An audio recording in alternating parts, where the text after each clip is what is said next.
not have a good second half. And second of all, his return, I think, eclipses the possibility of Andrew McCutchen coming back. And I thought McCutchen was a slam dunk. I thought the Yankees really liked him. He was, look, he's not what he was with the Pirates. He's not an MVP player anymore, but he's about 75% of what he was at his prime. And I thought that was good enough for at least another 2 years that they could have gotten him to that.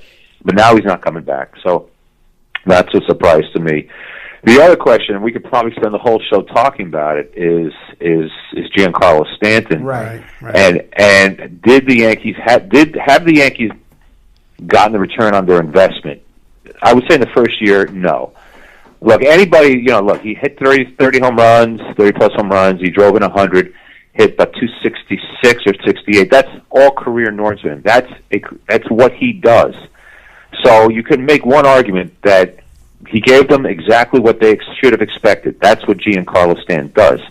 However, more was expected of him. He did strike out 212 times, and he did not hit well in the postseason. And if you want to be a star in New York, if you want to be considered success, you have to do it in October. I mean, remember how New York hated Alex Rodriguez, in the first couple of years because he did not perform in October. And that's really the most important standard that you have to meet. Can you do it when it counts? Can you do it in the postseason? And Stanton did not. And, the Yankees are split, as to what to do with him. Cashman is a big supporter of the guy. I would be shocked if he traded him or even tried to. I think he thinks that A, he's going to presumed to have a healthy Judge in front of him all year, and B, Stan did have a bad hamstring in the second half, which he didn't complain about, which I respect, but we really don't know if he was hitting at 100%. And I think the third factor is it'll be his second year in New York, and I think a lot of those jitters he'll get over, and I think he'll be more used to playing in this environment where every game counts. He's never been exposed to that in Miami, so I think a lot of it was culture shock. So I think he's going to be better. But you have in Stanton and Judge two almost identical hitters, huge right-handed power hitters capable of hitting monster home runs, and there's a great intimidation factor there. But both guys strike out a lot, and I think that's the one thing that separates the Yankees from the Red Sox. The Yankees have a mindset of hitting 3-run homers and accepting, double-digit strikeouts per game. They can live with the strikeouts. The Red Sox are more athletic, they're faster, they strike out less, they put the ball in play more often, they're more creative in their offense. And you'd have to say last year that the Red Sox formula was superior to the Yankees. And now the question is, are the Yankees going to modify that approach? Are they going to do something different, come closer to the Red Sox model? I don't think so. I think Brian Cashman is going to stick to what he's got. I think he thinks that with a healthy Judge and a more relaxed Stanton, the power philosophy is going to pay a bigger dividend next year. And that's the gamble that the Yankees and their general manager are going to take. That the Stanton, Judge formula and Sanchez, we haven't even talked about Sanchez, those guys will all rebound and have the kind of year that the Yankees envision having in 2018. Right. Now, Bobby, today the New York Post has Robbie Cano on the back page. What do you think about that possibility? I'd love to see Cano with the Mets. I think obviously Cano is not the player he used to be. He's not the defender anyway. He's older and he's slow. I still think he can hit. I think he'll hit to the day he retires. I think he's a great natural hitter. I think nothing would motivate him more than to have a second chance in New York and to prove himself to New Yorkers, even if it's in the National League. Obviously, I'm talking about the Mets. He's not coming back to the Yankees, obviously. But I think it would be a good move for the Mets, who are trying desperately to gain some respectability and to become relevant again. I don't know how much longer he can play second base. I think ultimately he's going to be a full-time first baseman. But it's on the table. The Mets are talking about it, and I think it would be a huge upgrade and a big boost to a franchise that could use it. So I'm rooting for that move to happen. One more thing, Bob. Manny Machado, are you for or against?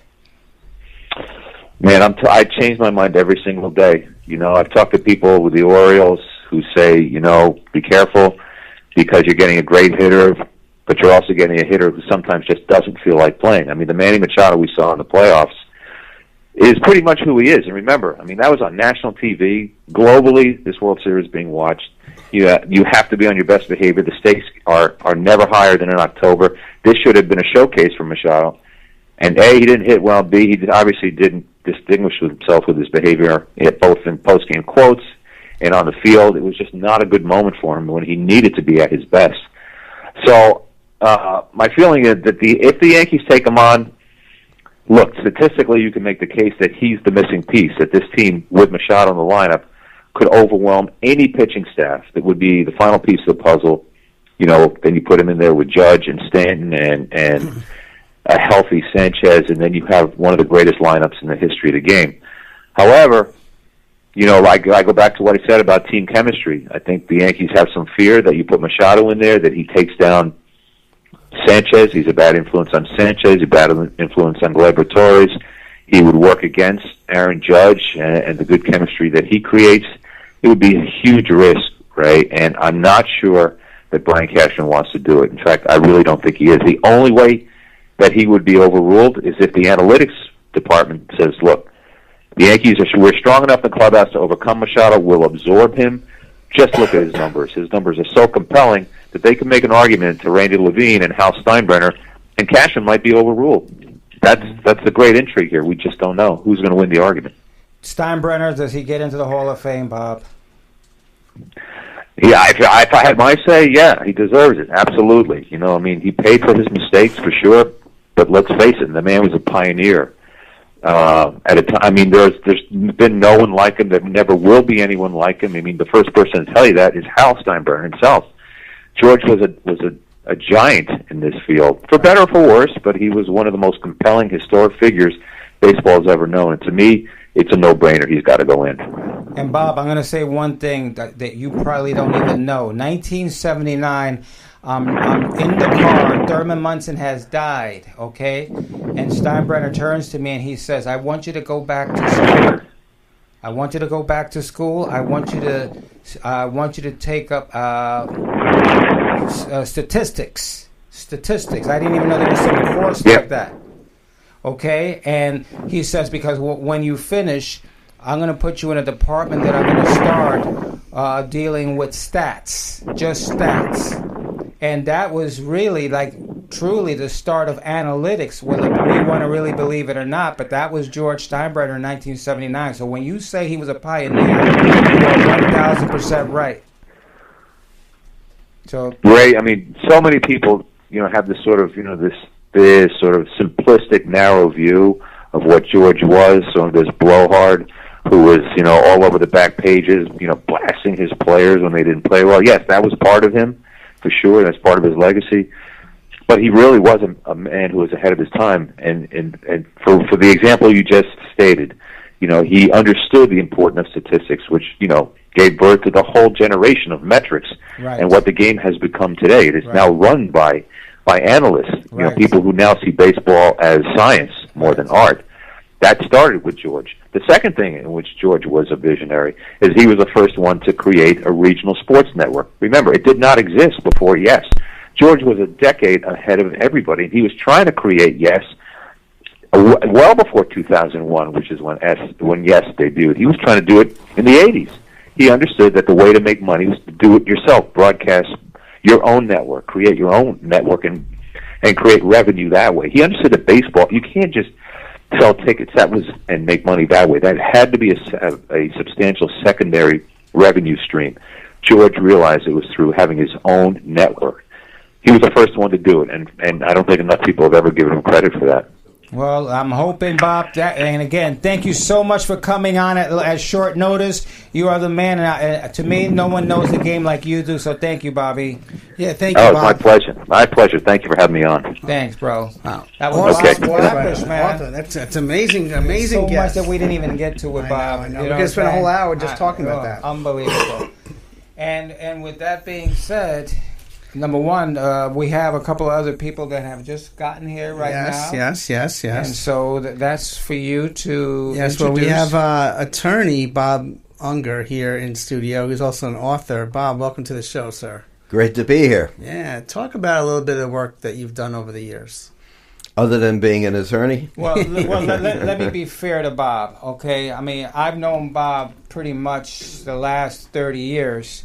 And you're talking about a guy who was originally, he used to be, forget about the fact that he's a great lawyer, Okay, the guy used to be on the Love Boat. Wow. With the great singer John Davidson, and Okay. they would be singing and swaying and getting all the girls on the Love Boat that they would start on Sunday. By Wednesday, the girls were ready to get off at whatever port, but at the end of the day, Bob would be going with them to these little shady motels. So, Bob, thank you so much, bro. Wow. Thank you, Ray, and thank you for outing my whole career. Yeah. Well, I just He know seems that to do that a lot. his He does wife that a is lot. watching, so hi. Your husband was a scoundrel. Okay? But it's okay. Well, I was originally a professional singer, and I became a lawyer because I was Jewish and I couldn't stand the sight of blood, so I couldn't be a doctor. So I had no other choice. It's part of the religion. You have to be a lawyer, a doctor, or an Indian chief. Or a singer. Or a singer. And so I needed money because my father had passed away, and I started becoming like the movie The Wedding Singer. Okay. In the meantime, I would sing at places like Dangerfields and the Copacabana and clubs like that. And I was watching the Johnny Carson show, and John Davidson at the time was the kind of permanent guest host because Johnny Carson was having all these vacations all the time. So you was on the Johnny Carson show? No. Oh. What happened was they advertised on the Johnny Carson show. Right. John Davidson announced that he was going to be doing auditions for a group of singers that he wanted to take out to California, Catalina Island. Oh, beautiful. Beautiful. Incredible place. Yeah, where San Diego. Natalie Wood drowned. Yeah. And so I won from that audition, and I sang with him, and Andy Williams was there, and Kenny Rogers was there. Andy Williams, I remember his yacht was moored right on the side of the island. It's an incredible place. And there were a lot of talented female singers and dancers there. We did shows at, there was an outdoor theater there. And so we would do shows on Saturday and Sunday and rehearse during the week. And this was while I was in law school. In fact, I would come into school Monday bleary-eyed after singing 4 or 5 jobs on the weekend.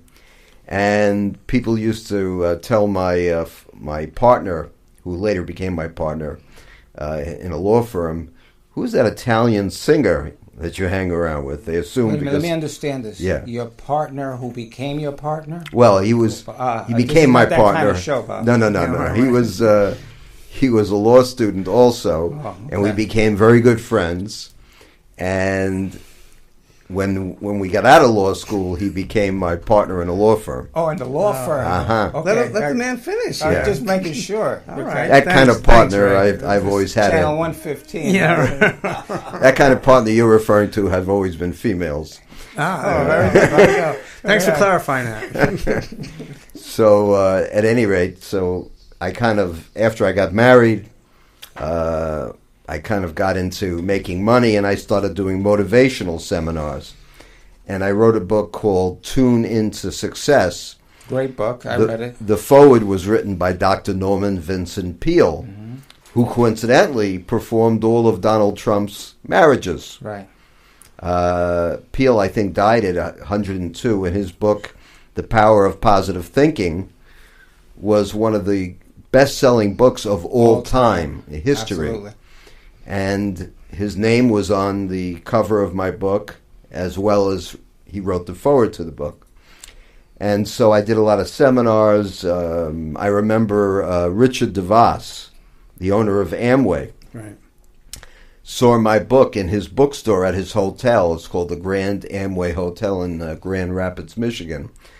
And he liked the book so much that he bought 500 copies from his own store. You could only read one book. Yeah, to give wanted them to out. read it over and over again. That's why. He wanted to give them out to his employees. Oh, okay. And Generous guy. He paid me to come out there, and I did big seminars at the Amway annual convention. And from there, when I had my first son, Adam, I saw that he was very talented He had terrific hands and very, very good hand-to-eye coordination and footwork. And